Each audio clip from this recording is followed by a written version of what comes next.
اعوذ باللہ من الشیطان الرجیم، بسم اللہ الرحمن الرحیم۔ آج میں آپ کو سناؤں گی ایک بڑا دلچسپ واقعہ جو کہ حضرت داؤد علیہ السلام کی قوم کا ہے۔ حضرت داؤد علیہ السلام کی قوم عقبہ کے پاس ایک سمندر تھا، ایلا نامی گاؤں میں رہتی تھی۔ بہت خوشحال قوم تھی، ان کی زندگی بڑی آسائشوں میں گزر رہی تھی اور وہ مچھیرے تھے، مچھلیوں کا شکار کیا کرتے تھے اور بہت خوشحال زندگی گزار رہے تھے۔ لیکن اللہ تعالیٰ نے اس قوم کا امتحان لینا چاہا۔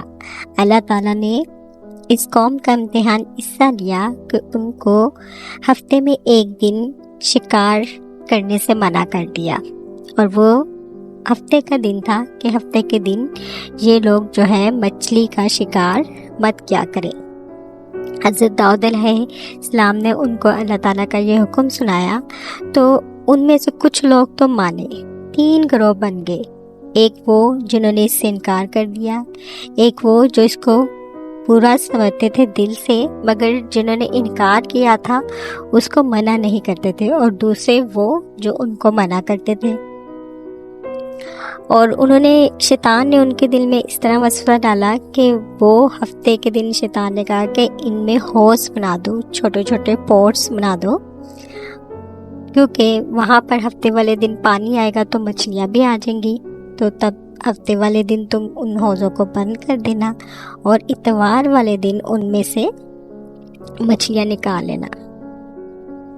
تو وہ پھر اس بات سے عجیب سے شیطان کے بہکاوے میں آ گئے۔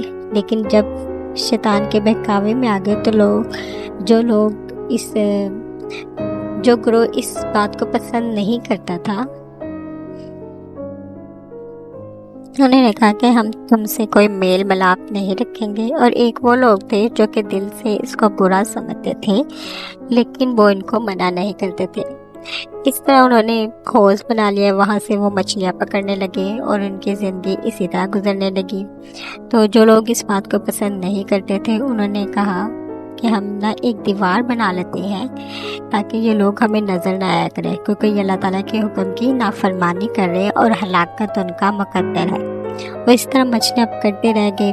پھر ایک دن دیکھا کہ کوئی بھی لوگ اس دیوار میں سے کسی کی آواز نہیں آ رہی، ان کو وہ لوگ جو اس دیوار کے اس طرف تھے جو کہ اللہ تعالیٰ کے حکم کی نافرمانی کر رہے تھے وہ ان کو نظر نہیں آ رہے تھے۔ وہ بہت حیران ہوئے کہ یہ لوگ تو شکار سے کہ یہ کیسے جو ہے مچھلی کے شکار نہیں کر رہے اور نظر بھی ان کی آواز بھی سنائی نہیں دے رہی۔ تو انہوں نے کہا ہم دیوار پہ چڑھ کے دیکھتے ہیں۔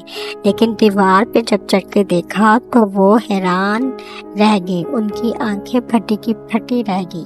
جو انہوں نے منظر دیکھا وہ ناقابل بیان تھا کہ جو وہ گروہ بندر بن چکا تھا، خوفناک بندر، ان کی شکل بدل چکی تھی۔ انہوں نے یہ واقعہ اپنی آنکھوں سے دیکھا، اللہ تعالیٰ کے نافرمان لوگوں کا انجام دیکھا۔ وہ بندر ان کے پاس تو آتے تھے، ان کو سونگتے تھے، اپنے رشتہ داروں کو پہچانتے تھے مگر وہ ان کو نہ پہچان سکے۔ تو یہ حضرت داؤد علیہ السلام کے ان کی نافرمانی کی سزا ملی۔ وہ بندر کی جو قوم تھی، 12,000 لوگ جو بندر بنے تھے، وہ صرف 3 دن تک زندہ رہے۔ 3 دن تک زندہ رہنے کے بعد وہ مر گئے اور ان کا انجام بہت ہی عبرتناک تھا۔ تو ہمیں بھی اس واقعے سے سبق سیکھنا چاہیے، اللہ تعالیٰ کی نافرمانی نہیں کرنی چاہیے، جو حکم اللہ نے دیا وہ پورا کرنا چاہیے۔